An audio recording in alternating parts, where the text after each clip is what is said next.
জয় রাধেশ্যাম।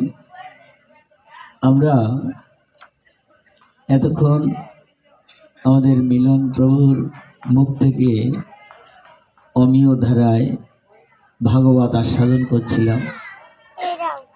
এখন এই যে আস্বাদনটি আমরা করি, অনেক সময় লাইভ টাইপ অনেকে আমাদের আলোচনা এতে দেয়। তো আপনারা শুনেছেন সেই আলোচনার সঙ্গে এখানে যে আলোচনা বছর বছর আমরা এসে দু একদিন করি, সেই আলোচনা থেকে এই আলোচনাটা সম্পূর্ণ একটু ব্যতিক্রম থাকে। এর পিছনের কারণ মনে করি এই জায়গাটা একটু ব্যতিক্রম। বলে কিরকম? বলে এই জায়গাটা খানিকটা বৃন্দাবন, এই জন্য ব্যতিক্রম। বলছে তাহলে ওই আলোচনাগুলোকে বৃন্দাবনের নয়? বলে বৃন্দাবনের বটেই, কিন্তু এই প্রেমের সঙ্গে ওই প্রেমের একটু তফাৎ থাকে। বলে কিরকম? একটু দেখুন। তফাৎ থাকে কারণে, কারণ আপনাদের কানাইকে তো আপনারা দেখেছেন, সেই লোকটাই বেকা। খেয়াল করে দেখেন, সোজা রাস্তায় না চললে যাকে পাওয়া যায় না, সেই লোকটাই হচ্ছে বেকা। তাও 2-1 বেকা না, 3 বেকা। 3 বেকা।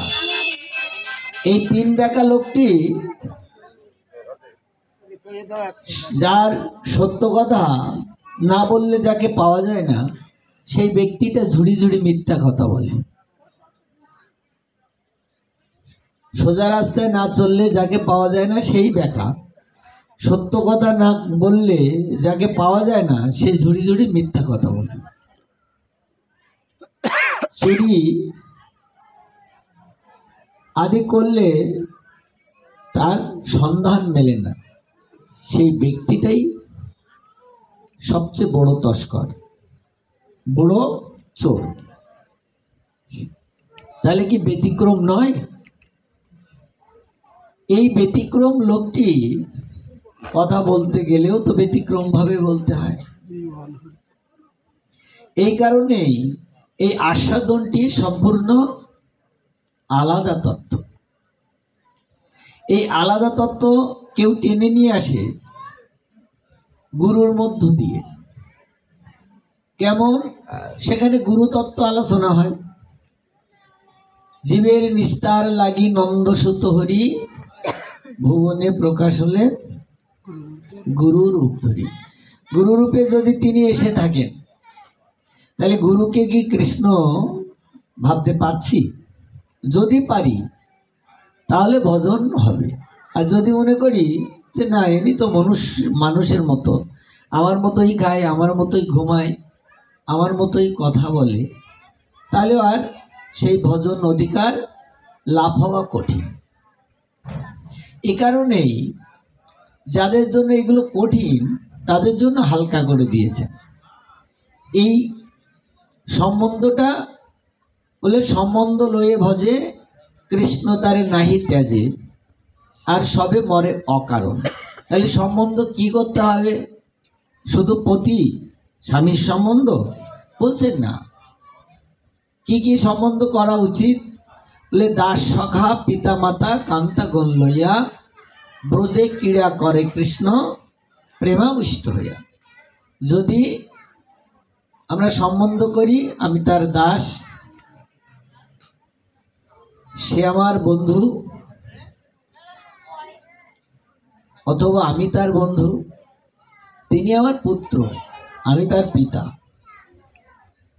পিতা পুত্রের সম্বন্ধ, মাতা পুত্রের সম্বন্ধ, তিনি আমার ছেলে,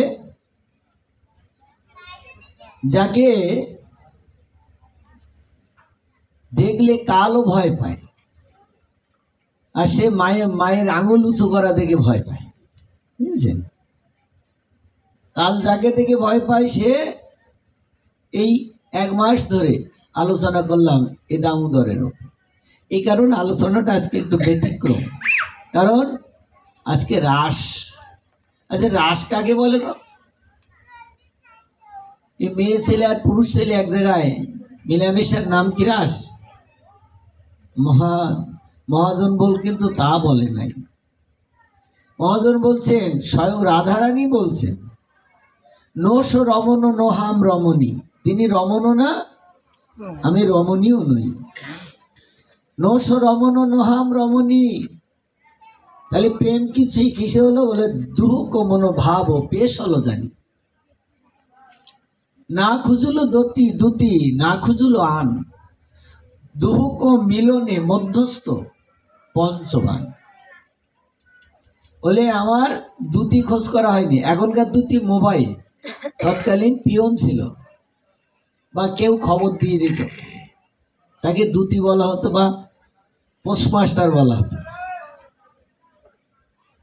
কিন্তু এখন রাধারানী বলছেন সেগুলো আমাদের লাগে নাই।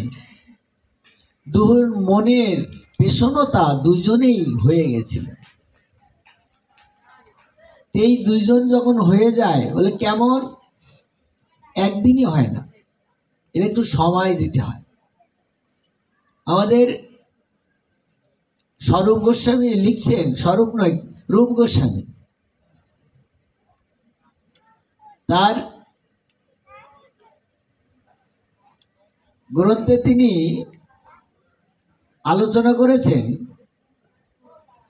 যেই প্রাকৃতের অপ্রাসীম সৌন্দর্য মানুষকে মুগ্ধ করে, তার চেয়ে বেশি মুগ্ধ করে মনের মানুষ। এই প্রাকৃতের অপ্রাসীম সৌন্দর্য কাকে বলে? বলে ফুলের ওপরে আর সৌন্দর্য নাই। বলে ফুলকে ফুলও হারে মানিয়ে দেয়। যদি তার মনের মানুষ আসে তখন ফুলের প্রতি লক্ষ্য থাকে না।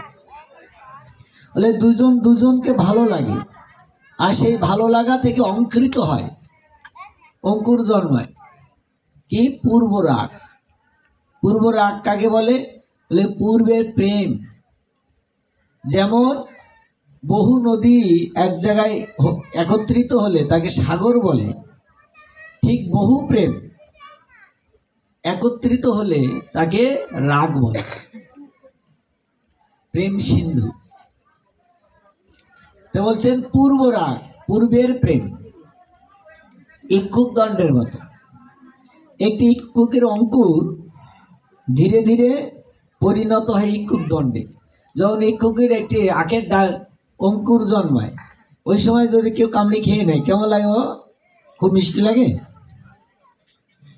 নোনতা লাগে, মিষ্টতা ওর বুকে এখনো জন্মায় নাই।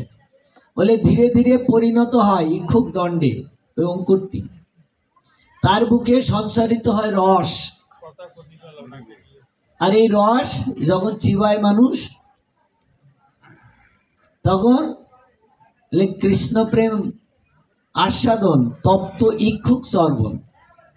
কৃষ্ণ প্রেম আস্বাদন করবেন, কাকের ডাটা গরম করে দিলে যেরকম সেরকম। বললেন কৃষ্ণ প্রেম আস্বাদন তপ্ত ইক্ষুক চর্বণ, মুখ জলে না যায় তেজন। মুখ জ্বালা করতে থাকে কিন্তু ত্যাগ করা যায় না, ত্যাগ করতে ইচ্ছে করে না, মুখ ছিঁড়ে যায় তত ত্যাগ করতে ইচ্ছে করে না। বলে মুখ জলে কেমন? কেউ তাকে সাধু বলতে চায় না, অসাধু বলে। ধুর, কিসের সাধু? এইগুলো করি বেড়ায়, সাধুর কাজ নাকি এগুলো? কিন্তু তথাপিও সাধু সেখানে থেমে থাকে না, তার কাজ সে করতেই থাকে। বলে ঠিক তেমনি যখন আগের ডাঁটার মধ্যে রস জন্মায়, তখন একটা কলে ফেলেই মাড়াই করে। মাড়াই করলে কি বেরোয়? রস। রস বেরোলে ওই আখের রসটা যদি রেখে দেই তাহলে কতক্ষণ থাকবে? বলে কিছুক্ষণ পরে ওটা কিন্তু ওলা হয়ে যাবে, মানে একটা গেজা গেজা ভাব এসে যাবে, টক লাগবে। আগে তো মিষ্টতা লাগছিল, এখন কি লাগবে? টক লাগবে। এখন টক লাগবে, তাহলে কি ওইভাবে রাখা যাবে ওই রসটা? তখন কি হবে? ওই রসটা একটি চুল্লিতে ফেলে জাল দিতে হবে, একটা পাত্রে ওই রস জাল দিতে হবে চুল্লিতে। আমার কৃষ্ণদার কাছ থেকে জেনে নেবেন কীভাবে জাল দিতে হয়। হ্যাঁ, চুল্লিতে বেলেই জাল দিতে হবে। জাল দেওয়ার পরে ওই রসটা গুড়ে পরিণত হবে, ফোট উঠবে। কীভাবে গুড় হলে ফোট হয়, গুড়ের ফোট ওনার কাছে শুনিয়ে নিতে হবে কীভাবে গুড়ের ফোট হয়। তো গুড়ের ফোট আসার সঙ্গে সঙ্গে ওটা নামিয়ে রাখতে হবে। এরপরেও যদি জাল দেওয়া হয় গুড় কিন্তু ফুরিয়ে যাবে, খাওয়ার উপযুক্ত থাকবে না। তাহলে কি করতে হবে, উনুন থেকে নামিয়ে আবার ঠান্ডা করে নিতে হবে।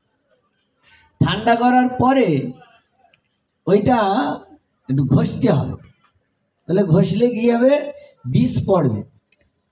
যদি ঘষার পরেও বিষ না পড়ে তো অন্য জেলুতে একটু নিয়ে আসতে হবে বিষ আওলা গুড়, এই নিয়ে ওর সঙ্গে ঘষতে হবে। এরকম আছে না, যখন ওই বিষ না পড়ে তখন অন্য জেলুতে বিষে নিয়ে ওই জেলু একটু ঘষি দেয় পাশে। দেখা আছে না যারা এই খেজুরের গুড় টুড় করে, দেখা আছে তো? হ্যাঁ, দেখা আছে। মানে ওইটা শিখে নিতে হবে কি করে আর কিভাবে ঘষলে কোন জেলুতে আনতে